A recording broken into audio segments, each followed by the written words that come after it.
జిల్లా బోధన్ నియోజకవర్గంలోని ఏడుపల్లి మండలం నెహ్రూ నగర్ నుంచి మరి ఏఐసిసి పిసిసి ఆదేశాల మేరకు పెద్దలు గౌరవనీయులు సుదర్శన్ రెడ్డి సార్ గారి ఆదేశాల మేరకు ఈరోజు నెహ్రూ నగర్ నుండి జై బాపు జై భీమ్ జై సంవిధాన్ ఈ కార్యక్రమంలో భాగంగా ఇక్కడ ఈ నెహ్రూ నగర్లో పాదయాత్ర మొదలుపెట్టడం జరిగింది.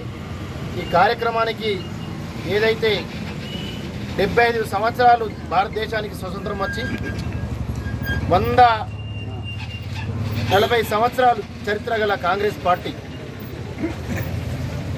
అప్పుడు స్వతంత్రంలో కానీ స్వతంత్రం కోసం మహాత్మా గాంధీ ఏదైతే 1924లో సహాయ నిరాకరణ ఉద్యమాన్ని మొదలుపెట్టి మరి శాంతియుతంగా అహింసపరంగా మన భారత స్వతంత్రాన్ని పొంది స్వతంత్రం వచ్చిన తర్వాత 1950 వరకు మనకు రాజ్యాంగం లేకుండే మనం అసలు ఈ భారతదేశంలో యొక్క ఈ రాజకీయ ప్రజాస్వామ్య వ్యవస్థలో ఈ భారతదేశం ఎట్లా ముందుకు పోవాలని చెప్పేసి మనం రాజ్యాంగాన్ని మనం బాబాసాహెబ్ అంబేద్కర్ గారు మన రాజ్యాంగాన్ని ఇవాళ భారతదేశాన్ని అందించడం జరిగింది.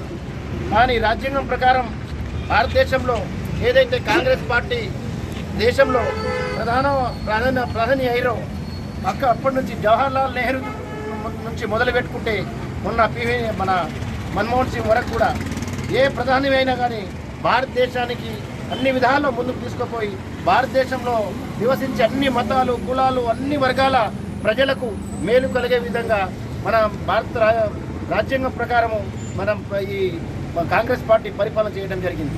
కానీ 2014 నుంచి ఈ రోజు వరకు 11 సంవత్సరాల్లో ఏదైతే బీజేపీ ప్రభుత్వం ఉన్నదో ఈ 11 సంవత్సరాల్లో ఈ మూడు ఎలక్షన్లు జరిగినా కానీ అన్నీ కూడా మత కలహాలను సృష్టించి అన్ని మతాన్ని హిందూ ముస్లిం అనుకుంటా ఈ దేశానికి విడగొట్టి విభజించి పాలించి మొత్తం ఈ ఎలక్షన్లో ఆయన ప్రయోజనం పొంది ఇవాళ 3వసారి ప్రధానమంత్రి అయినా కానీ ఈ భారతదేశానికి కూడా ఏ విధంగా కానీ ఈ భారతదేశంలో నివసించే అన్ని వర్గాలకు ప్రజలు ఉన్నారు. ఏ విధంగా కానీ వాళ్ళ గురించి ప్రత్యేకంగా మరి వాళ్ళు నివసించే ఈ భారతదేశంలో వాళ్ళ గురించి ముందుకు పోయే ఈ భారతదేశాన్ని ముందుకు నడిపించే ప్రణాళిక ఏది కూడా తీసుకోలేదు. ఏది చూసినా కానీ అదానీ అంబానీ వాళ్ళ గురించి ఆలోచన చేసి ముందు వాళ్ళ కోసమే ఈ భారతదేశంలో ప్రధాన అయ్యేటట్టు మన మోడీ యొక్క విధానం ఉన్నది.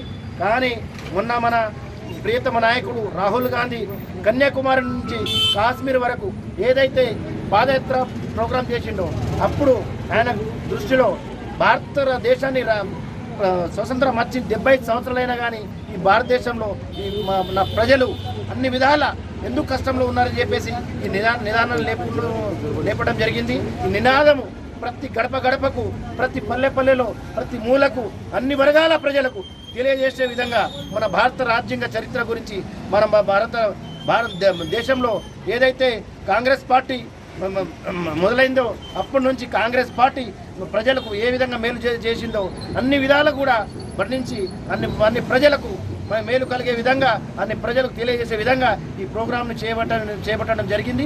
దీనికి అందరూ కూడా కాంగ్రెస్ పార్టీ కార్యకర్తలు కాంగ్రెస్ పార్టీ నాయకులు ప్రజల్లో తీసుకుపోయి ఈ భారతదేశాన్ని కాపాడుకొని మన రాజ్యాంగాన్ని కాపాడుకొని భారతదేశంలో ఉన్న అన్ని మత కులాలు వర్గాలు అందరూ కూడా స్నేహపూర్వకంగా ఉండేటట్టు రేపు రాబోయే రోజుల్లో మన భావి భారత ప్రధాని కాబోతున్నారు రాహుల్ గాంధీకి మద్దతుగా కాంగ్రెస్ పార్టీకి మద్దతుగా మనమందరం కూడా కాంగ్రెస్ పార్టీ జెండా ఎత్తుకొని ముందుకు కదలాలని చెప్పేసి సైన్యంగా కాంగ్రెస్ పార్టీ కోసం సైన్యంగా మనం అందరూ కూడా ఒక నడుము బిగించాలని చెప్పి కోరుకుంటూ ఈరోజు ఇక్కడ మొదలుపెట్టిన కార్యక్రమం ఇది ఇంతటితో ముగించేది కాదు.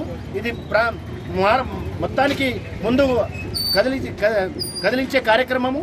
ఈ కార్యక్రమాన్ని అందరూ కూడా రోజు అన్ని కులాలు వర్గాలు మతాలు అందరూ కూడా మద్దతు ఇవ్వాలని చెప్పేసి కోరుకుంటూ మరి కాంగ్రెస్ పార్టీ జెండాను మనం ఎప్పుడైనా కానీ భుజాన్ని ఎత్తుకొని ఈ భారతదేశాన్ని మనం రక్షించుకోవాలని చెప్పేసి మన రాజ్యాంగాన్ని మనం రక్షించుకోవాలని చెప్పేసి ఈ సభ తెలియజేస్తూ అందరికీ ఇక్కడ వచ్చేసిన పాల్గొన్న అందరికీ కూడా పేరు పేరున ధన్యవాదాలు తెలియజేస్తూ.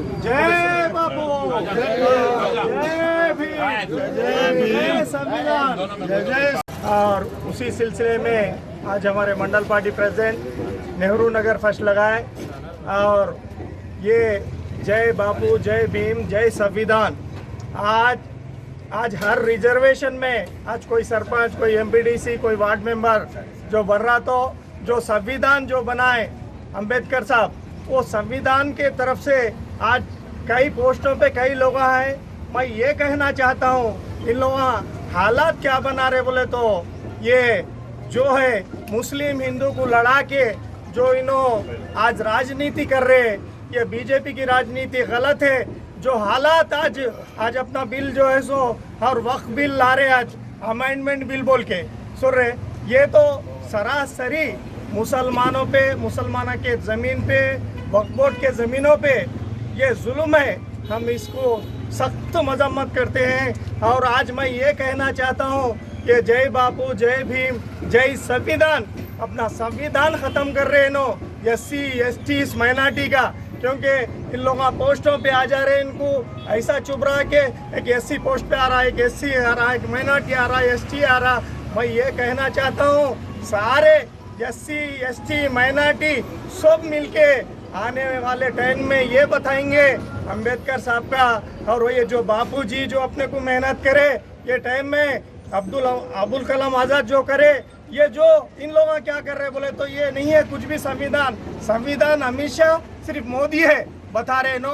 मैं ये कहना चाहता हूँ अपने को आने वाले टाइम में कभी भी अपन ये करना है कि अपना संविधान अपने को बचा लेना है, आगे अपने बच्चों को बचाना है, तो अपन संविधान बचाना है। मैं इतना कहते हुए मैं सबको शुक्रिया कहता हूँ। हमारे इंचार्ज यादगिरी साहब, हमारे मेरे साथी अयूब साहब, ख्वाजा साहब, लिंगम साहब, हमारे मंडल पार्टी प्रेसिडेंट साहब, उप सरपंच साहब, मेरे साथी, मेरे गांव के, मेरे सबको मैं सलाम नमस्ते कहते हुए मेरी तकरीर ख़त्म करता हूँ। नमस्ते, अस्सलाम वालेकुम रहमतुल्लाहि बरकातहू।